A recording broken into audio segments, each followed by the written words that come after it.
ಈ ಹಿಂದೆ ಕಳೆದ 3 ವರ್ಷದಲ್ಲಿ ನನ್ನ ಸ್ನೇಹಿತರಾದಂಥ ನಮ್ಮ ಸಚಿವ ಸಂಪುಟದ ಸಹೋದ್ಯೋಗಿಗಳಾದ ಪ್ರಿಯಾಂಕ್ ಖರ್ಗೆ ಅವರು ಅತ್ಯಂತ ಅತ್ಯುತ್ತಮವಾಗಿ ಈ ಇಲಾಖೆಯಲ್ಲಿ ಸೇವೆಯನ್ನು ಮಾಡಿದ್ದಾರೆ, ಉತ್ತಮ ಸಾಧನೆಯನ್ನು ಮಾಡಿದ್ದಾರೆ.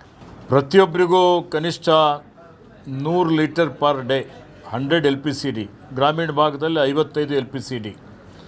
ಈ ಒಂದು ನೀರು ಪ್ರತಿಯೊಬ್ಬರಿಗೂ ಇವತ್ತು ಸರಬರಾಜು ಮಾಡುವಂಥ ಒಂದು ಜವಾಬ್ದಾರಿ ಇವತ್ತು ನಮ್ಮ ರಾಜ್ಯ ಸರ್ಕಾರದ ಮೇಲೆ ಇದೆ.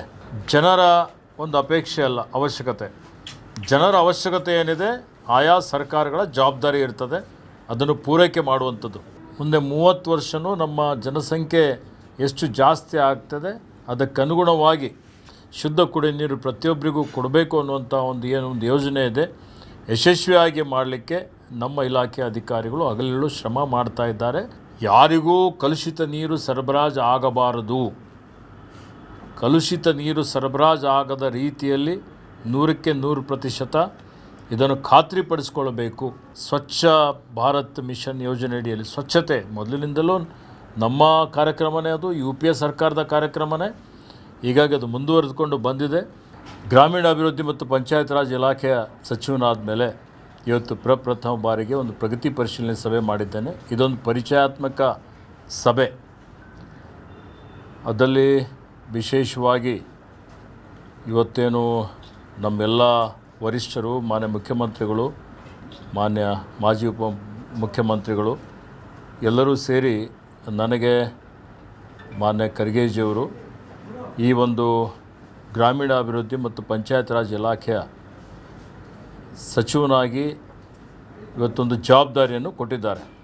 ಇದು ಅತ್ಯಂತ ಮಹತ್ವದಾದಂಥ ಒಂದು ಖಾತೆ ಅಂತೇಳಿ ನಾನು ತಿಳಿದುಕೊಂಡಿದ್ದೇನೆ. ನೇರವಾಗಿ ಸುಮಾರು 61% ಜನ ಇವತ್ತು ಗ್ರಾಮೀಣ ಭಾಗದಲ್ಲಿ ವಾಸ ಮಾಡ್ತಾ ಇದ್ದಾರೆ. ಈ ರಾಜ್ಯದ 61% ಜನರ ಜೀವನ ಮಟ್ಟ ಸುಧಾರಣೆ ಮಾಡುವಂಥ ಒಂದು ಅತ್ಯಂತ ಮಹತ್ವದಾದಂಥ ಒಂದು ಜವಾಬ್ದಾರಿ ಗ್ರಾಮೀಣಾಭಿವೃದ್ಧಿ ಇಲಾಖೆದಿದೆ. ಈ ಹಿಂದೆ ಕಳೆದ 3 ವರ್ಷದಲ್ಲಿ ನನ್ನ ಸ್ನೇಹಿತರಾದಂಥ ನಮ್ಮ ಸಚಿವ ಸಂಪುಟದ ಸಹೋದ್ಯೋಗಿಗಳಾದ ಪ್ರಿಯಾಂಕ್ ಖರ್ಗೆ ಅವರು ಅತ್ಯಂತ ಅತ್ಯುತ್ತಮವಾಗಿ ಈ ಇಲಾಖೆಯಲ್ಲಿ ಸೇವೆಯನ್ನು ಮಾಡಿದ್ದಾರೆ, ಉತ್ತಮ ಸಾಧನೆಯನ್ನು ಮಾಡಿದ್ದಾರೆ. ಈಗ ಇನ್ನೂ ಉತ್ತಮ ರೀತಿಯಲ್ಲಿ ಇವತ್ತು ಈ ಇಲಾಖೆಯ ಒಂದು ಜವಾಬ್ದಾರಿ ಏನಿದೆ, ಈ ಭಾಗದಲ್ಲಿ ಗ್ರಾಮೀಣ ಭಾಗದಲ್ಲಿರುವಂಥ ಜನರ ಜೀವನ ಮಟ್ಟ ಸುಧಾರಣೆ ಮಾಡಲಿಕ್ಕೆ ಪ್ರಥಮ ಆದ್ಯತೆ ಅಂದರೆ ನೀರು. ಇದು ಜೀವಜಲ. ಇವತ್ತು ಎಲ್ಲ ನಾವು ದಿನ ಬೆಳಗ್ಗೆಯಿಂದ ಎದ್ದ ನಂತರ ನಮ್ಮೆಲ್ಲರಿಗೆ ಅವಶ್ಯಕತೆ ಅಪ್ಪ ಅಂತೇಳಿದರೆ ನೀರು ಬೇಕು. ಶುದ್ಧ ಕುಡಿಯೋ ನೀರು ಕೊಡುವಂಥದ್ದು ಇವತ್ತು ಇದಕ್ಕೆ ನನ್ನ ಆದ್ಯತೆ ಅಂತೇಳಿ ನಾನು ಈಗಾಗಲೇ ಹೇಳಿದ್ದೇನೆ. ಇದು ನಮ್ಮ ಸರ್ಕಾರದ ಆದ್ಯತೆ ಇದೆ. ಪ್ರತಿಯೊಬ್ಬರಿಗೂ ಕನಿಷ್ಠ 100 ಲೀಟರ್ ಪರ್ ಡೇ 100 LPCD, ಗ್ರಾಮೀಣ ಭಾಗದಲ್ಲಿ 55 LPCD. ಈ ಒಂದು ನೀರು ಪ್ರತಿಯೊಬ್ಬರಿಗೂ ಇವತ್ತು ಸರಬರಾಜು ಮಾಡುವಂಥ ಒಂದು ಜವಾಬ್ದಾರಿ ಇವತ್ತು ನಮ್ಮ ರಾಜ್ಯ ಸರ್ಕಾರದ ಮೇಲೆ ಇದೆ. ಯಾವ ರೀತಿಯಲ್ಲಿ ರೋಟಿ ಕಪಡಾ ಮಕಾನ್ ಅಂತ ಹೇಳ್ತೀವಿ, ಇದು ಜನರ ಒಂದು ಅಪೇಕ್ಷೆ ಅಲ್ಲ, ಅವಶ್ಯಕತೆ. ಜನರ ಅವಶ್ಯಕತೆ ಏನಿದೆ ಆಯಾ ಸರ್ಕಾರಗಳ ಜವಾಬ್ದಾರಿ ಇರ್ತದೆ, ಅದನ್ನು ಪೂರೈಕೆ ಮಾಡುವಂಥದ್ದು. ಹೀಗಾಗಿ ಶುದ್ಧ ನೀರು, ಕುಡಿಯೋ ನೀರು ಕೊಡುವಂಥದ್ದು ಇವತ್ತು ನಮ್ಮ ಜವಾಬ್ದಾರಿ ಇದೆ. ಆ ನಿಟ್ಟಿನಲ್ಲಿ ಜಲ್ ಜೀವನ್ ಮಿಷನ್ ಇರ್ಬೋದು, ಜಲಧಾರೆ ಕಾರ್ಯಕ್ರಮ ಯೋಜನೆ ಇರ್ಬೋದು, ವರ್ಲ್ಡ್ ಬ್ಯಾಂಕ್ ಏಡೆಡ್ ಪ್ರಾಜೆಕ್ಟ್ಸ್ ಇರ್ಬೋದು, ಅಥವಾ ಈಗ ಏನು ಬೇಸಿಗೆಯಲ್ಲಿ ನಾವು ತುರ್ತು ಕುಡಿಯೋ ನೀರಿನ ಯೋಜನೆ ಮಾಡಲಿಕ್ಕೂ ಸಹಿತ ಸರ್ಕಾರ ಸುಮಾರು 110 ಕೋಟಿ ಅಲ್ವಾ, 117 ಕೋಟಿ ರೂಪಾಯಿ ಈಗಾಗಲೇ ನಾವು ಬಿಡುಗಡೆಯನ್ನು ಮಾಡಿದ್ದೇವೆ. ಮತ್ತು ಅತ್ಯಂತ ಯಶಸ್ವಿಯಾಗಿ ಕುಡಿಯೋ ನೀರಿನ ಸಮಸ್ಯೆಯನ್ನು ಬಗೆಹರಿಸಿದ್ದೇವೆ ಅನ್ನುವಂಥ ಒಂದು ಮಾತನ್ನು ಇಲ್ಲಿ ಹೇಳಲಿಕ್ಕೆ ಬಯಸ್ತಾ ಇದ್ದೀನಿ. ಈಗಾಗಲೇ ಏನು ಸುಮಾರು 69,000 ಕೋಟಿ ರೂಪಾಯಿ ಒಂದು ಅಂದಾಜು ವೆಚ್ಚದಲ್ಲಿ ವಿವಿಧ ಇವತ್ತು ಸಿಂಗಲ್ ವಿಲೇಜ್ ಸ್ಕೀಮ್ ಇರ್ಬೋದು, ಇವತ್ತು ಮಲ್ಟಿ ವಿಲೇಜ್ ಸ್ಕೀಮ್ ಇರ್ಬೋದು, ಬಹುಗ್ರಾಮ ಕುಡಿಯೋ ನೀರಿನ ಯೋಜನೆ, ಎಲ್ಲ ಯೋಜನೆಗಳು ಜಾರಿಯಲ್ಲಿದ್ದಾವೆ. ಕೆಲವೊಂದು ಯೋಜನೆಗಳು ಪೂರ್ಣಗೊಂಡಿದ್ದಾವೆ, ಇನ್ನೂ ಕೆಲವೊಂದು ಯೋಜನೆಗಳು ಇವತ್ತು ನಡೀತಾ ಇದೆ. ಈ ಎಲ್ಲ ಕಾಲಮಿತಿಯಲ್ಲಿ ಯೋಜನೆ ಮುಗಿಸ್ಬೇಕು, ಯಶಸ್ವಿಯಾಗಿ ಆಗಬೇಕು, ಗುಣಮಟ್ಟ ಕಾಪಾಡಿಕೊಂಡು ಹೋಗಬೇಕು. ಜನರಿಗೆ ಇವತ್ತು ಮುಂದೆ 30 ವರ್ಷವೂ ನಮ್ಮ ಜನಸಂಖ್ಯೆ ಎಷ್ಟು ಜಾಸ್ತಿ ಆಗ್ತದೆ ಅದಕ್ಕನುಗುಣವಾಗಿ ಶುದ್ಧ ಕುಡಿಯುವ ನೀರು ಪ್ರತಿಯೊಬ್ಬರಿಗೂ ಕೊಡಬೇಕು ಅನ್ನುವಂಥ ಒಂದು ಯೋಜನೆ ಇದೆ. ಯಶಸ್ವಿಯಾಗಿ ಮಾಡಲಿಕ್ಕೆ ನಮ್ಮ ಇಲಾಖೆ ಅಧಿಕಾರಿಗಳು ಹಗಲಿರುಳು ಶ್ರಮ ಮಾಡ್ತಾ ಇದ್ದಾರೆ. ಅದನ್ನು ಬರುವಂಥ ದಿನಮಾನಗಳಲ್ಲಿ ಅದನ್ನು ಪೂರ್ಣ ಪ್ರಮಾಣದಲ್ಲಿ ಜಾರಿಗೆ ತರ್ತೀವಿ ಅನ್ನುವಂಥ ಒಂದು ಮಾತನ್ನು ನಾನಿಲ್ಲಿ ಹೇಳಲಿಕ್ಕೆ ಬಯಸ್ತಾ ಇದ್ದೀನಿ. ಇವತ್ತು ನೀರು ಸರಬರಾಜು ಅಂದರೆ ಪ್ರೀ ಮಾನ್ಸೂನ್ ಬಂದಿದೆ. ಈಗ ಮಳೆಗಾಲ ಪ್ರಾರಂಭ ಆಗ್ತಾ ಇದೆ.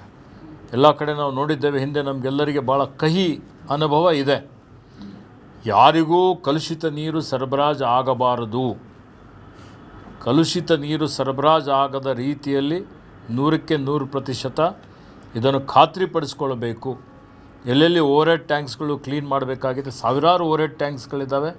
ಅವೆಲ್ಲವೂ ಕ್ಲೀನ್ ಮಾಡಿ ಸ್ವಚ್ಛ ಮಾಡಿ ಅದರ ವರದಿ ನಮ್ಮ ಹೆಡ್ ಆಫೀಸ್ಗೆ ಕಳಿಸ್ಬೇಕು, ಖಾತ್ರಿಪಡಿಸ್ಕೊಳ್ಬೇಕು ಅಂತೇಳಿ ಎಲ್ಲ CEO ಗಳಿಗೆ, ಜಿಲ್ಲಾ ಪಂಚಾಯತ್ CEO ಗಳಿಗೆ ಈಗಾಗಲೇ ಸೂಚನೆಯನ್ನು ಕೊಟ್ಟಿದ್ದೇವೆ.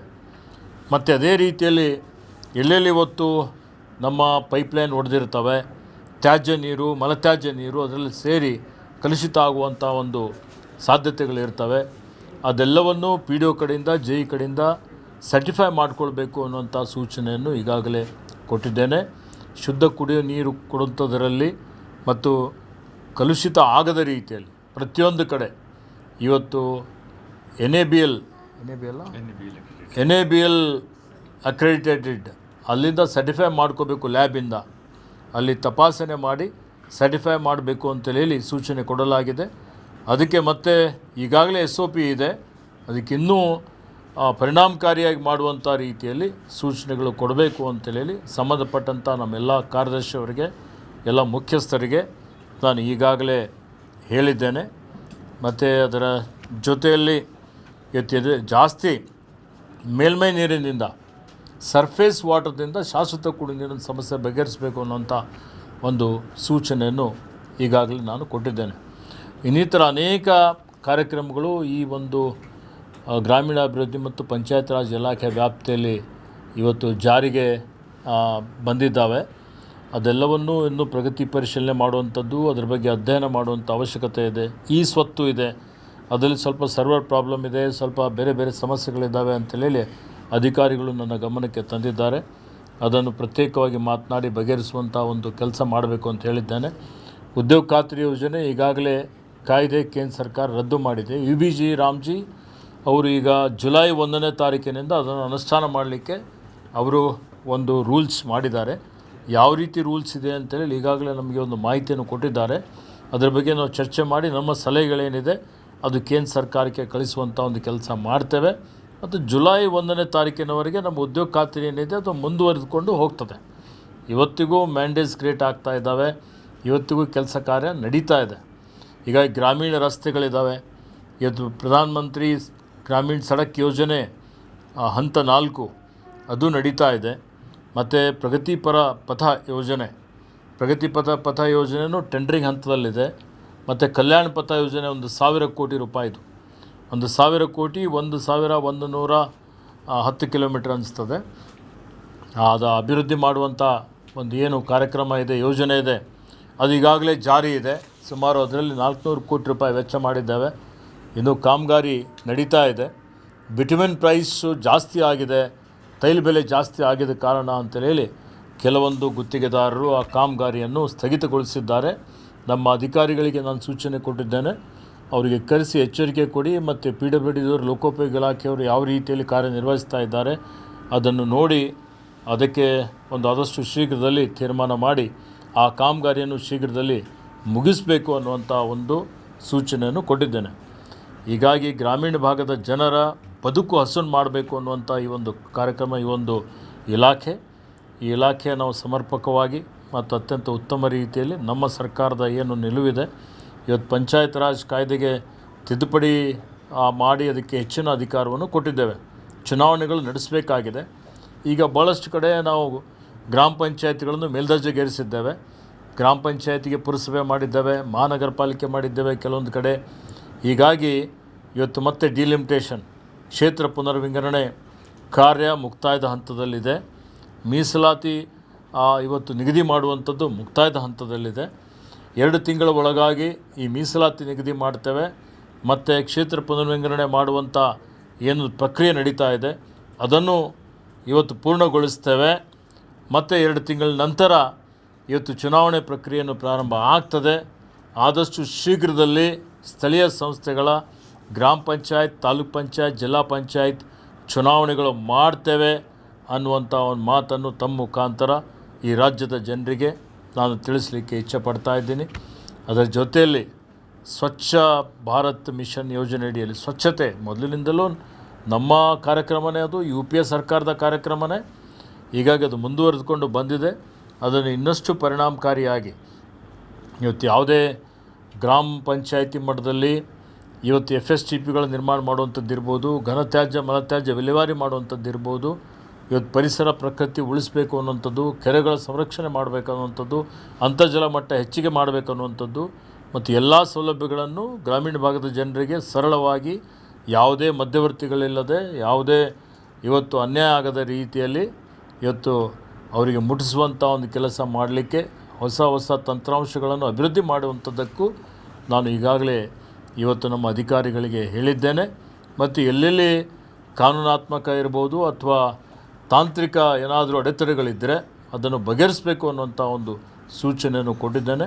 ಇವತ್ತು ಇನ್ನೂ ಹೆಚ್ಚಿನ ರೀತಿಯಲ್ಲಿ ಇದಕ್ಕೆ ನಾವು ಒತ್ತನ್ನು ಕೊಟ್ಟು ಬರುವಂಥ ದಿನಮಾನಗಳಲ್ಲಿ ಗ್ರಾಮೀಣ ಭಾಗದ ಜನರ ಬದುಕನ್ನು ಇನ್ನೂ ಎತ್ತರದ ಮಟ್ಟಕ್ಕೆ ತೆಗೆದುಕೊಂಡು ಹೋಗಲಿಕ್ಕೆ ಎಲ್ಲ ರೀತಿಯ ಪ್ರಯತ್ನಗಳು ನಾವು ಮಾಡ್ತೇವೆ ಅನ್ನುವಂಥ ಮಾತನ್ನು ತಮ್ಮ ಮುಖಾಂತರ ಈ ರಾಜ್ಯದ ಜನರಿಗೆ ತಿಳಿಸಲಿಕ್ಕೆ ಇಚ್ಛೆ ಪಡ್ತೇನೆ. ನಮ್ಮ ಕಾರ್ಯಕ್ರಮಗಳನ್ನು ನೀವು ನೋಡ್ತಾ ಇದ್ರೆ ನಮ್ಮ ಚಾನೆಲ್ ಅನ್ನ ಸಬ್ಸ್ಕ್ರೈಬ್ ಮಾಡಿ, ಪಕ್ಕದ ಬೆಲ್ ಐಕನ್ ಒತ್ತಿ ನಮ್ಮನ್ನ ಬೆಂಬಲಿಸಿ.